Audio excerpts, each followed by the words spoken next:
Hai geng. Alright geng, sempena birthday saya hari ni, saya nak share korang business journey saya yang saya dah run selama 10 tahun, which is IZ Electronics. Okay, jom. Masa aku kecil geng, tak adalah aku terus pandai elektronik tau. Okay, dan aku minat sangat bidang sukan, lagi-lagi taekwondo, dan aku minat sangat melukis, buat komik semua tu. Aku ingat aku ni budak seni tau. Sebab apa? Minat juga edit video, tetapi budak aliran sains and dapat SPM 3A 6B. Asalnya aku nak jadi seorang pelukis tau, ataupun seorang atlet, tetapi waktu tu mama pesan cuba pilih bidang profesional. Jadi aku ambil lah electronics engineering ni, sebab mama pun pilih bidang ni. Ambil kos EE, which is Diploma in Electrical and Electronics Engineering di UiTM Dungun. Alhamdulillah, untuk 3 semester turut-turut saya dapat dekan dan dapat tawaran fast track degree, which is saya lompat daripada diploma terus ke degree. Waktu ni saya ambil degree in Electronics Engineering di UiTM Shah Alam. At the same time, I'm presenting UiTM as a taekwondo athlete, masuk beberapa pertandingan, contohnya Karisma, Sukip. At the same time, I managed to get Dean's List for 8 consecutive semesters. Kadang-kadang tu tertidur dalam kelas sebab pagi dah masuk kuliah, malam taekwondo. Jadi kita decided to take a break dari taekwondo to focus more on my FYP. Actually, this is the first time aku jatuh cinta dengan dunia elektronik. Sebab apa? Sebelum ni kan teori. Jadi, kalau kita buat practical, hands-on semua tu, lagi-lagi nampak tangan robot ni bergerak.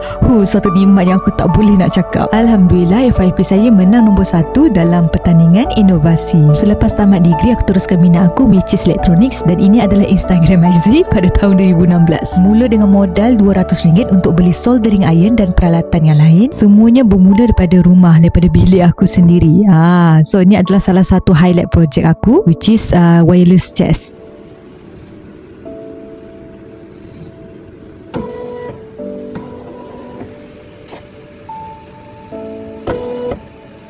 Dulu jumpa klien di mana-mana restoran tapi alhamdulillah setelah beberapa bulan berjaya sewa satu tapak. Ni mama tolong set up kedai sekali.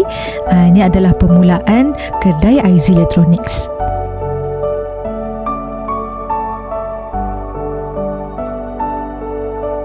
Ini adalah fasa aku belajar semua tentang elektronik. Ada pernah sekali tu serentak 15 projek sekali aku ambil, dan aku berjaya hidupkan FYP lama aku dalam masa 3 hari saja. Ini aku nak tunjuk sebenarnya ilmu dan pengalaman sangatlah penting. Kawan dan adik-beradik turut support bisnes aku, dan adik perempuan aku seorang ni communication skill dia on top betul. Hai, Assalamualaikum. Bersama saya dalam projek saya untuk menjana kreativiti korang. Kena pentingkan faktor keselamatan. Ini Google. Sementara kakak dia pula, IZ Electronics ni dibina IZ Electronics ni ditubuhkan pada dalam tangan-tangan gerak boleh ke? Dan sekarang ni saya tengah ambil master in engineering juga. Juga. Saya speciality saya dalam selain full-time business owner, aku juga merupakan full-time master's degree student di UiTM Shah Alam.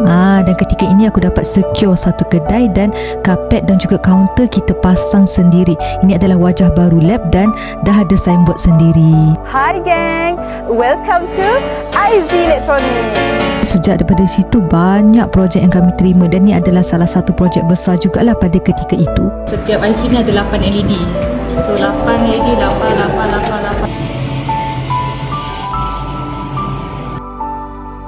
Pada 2019 saya dikejutkan yang mama kena kanser, dan kami kena jaga mama. At the same time, saya full time master's degree and also business owner. And waktu ni memang saya belajarlah macam mana nak manage time, sampai kerap kali tertidur dalam kereta sebab terlalu penat. Pada tahun 2020, mama meninggalkan kami selamanya, dan aku mengambil masa untuk regain my strength sebab bukan mudah. Di waktu tertitik rendah aku, waktu itulah Allah hantar orang-orang baik dekat aku, cuba bangkitkan aku semula melalui mereka. Alhamdulillah, hari demi hari aku makin bangkit. Hai geng, hari ni kita nak baiki kipas. Hai geng, kita nak repair periuk nasi. Hai geng. Hai geng. Hai geng. Reka Mato. Bibi kena sabar, teruskan berpuasa. Dan pada tahun 2023 tak sangka dia dapat klien besar, which is Aina Abdul. And waktu ni memang aku menangis lah. Dan Alhamdulillah grad master's degree pada tahun 2024. Sekali lagi Aina Abdul team panggil IZ Electronics. Kali ni kita orang kena hidupkan props mereka, iaitu gerakan akar dan pokok.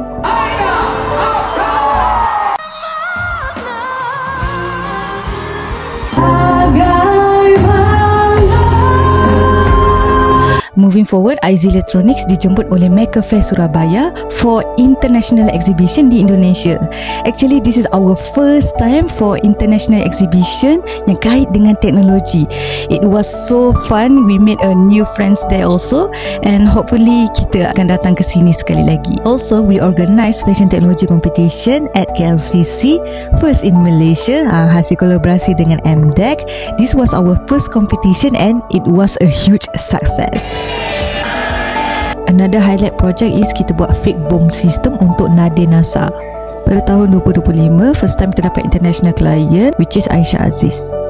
Moving forward, we launched this IZ Academy. It's a platform untuk mereka yang nak belajar elektronik, robotik, teknik soldering dan macam-macam lagi. We also design and develop our own product, which is IZ Training Kit. It's a training kit yang memudahkan sesiapa nak belajar elektronik atau programming. Hai geng, Alhamdulillah hampir 100 unit terjual produk kita. Kita ada produk kedua, which is IoT Training Kit, dan juga produk ketiga dan keempat. Dalam komuniti robotik elektronik ni dominasi oleh kaum lelaki. Nak tak nak saya kena jadi macam diorang. Kalau saya punya personality saya boleh juga. Saya nak remind kepada semua orang, kalau nak post tu fikir 2 kali jangan tekan tu sebab apa? Nak like, view. Saya ni sukakan cabaran. Bila saya dapat satu masalah tu, saya cuba provide the solution. Projek pertama tahun 2026 adalah projek bersama dengan Amin Abid. Alhamdulillah bulan 2 kita orang buat projek dengan Era Fazira. Kami mungkin bermula dengan peralatan yang sederhana, tetapi kami mempunyai impian yang luar biasa. IZ Electronics tidak dibina atas dasar kesempurnaan, tetapi atas dasar kepercayaan. Kami akan terus memberi manfaat, terus berinovasi dan terus melangkah ke hadapan. Dan insya-Allah ini baru permulaan.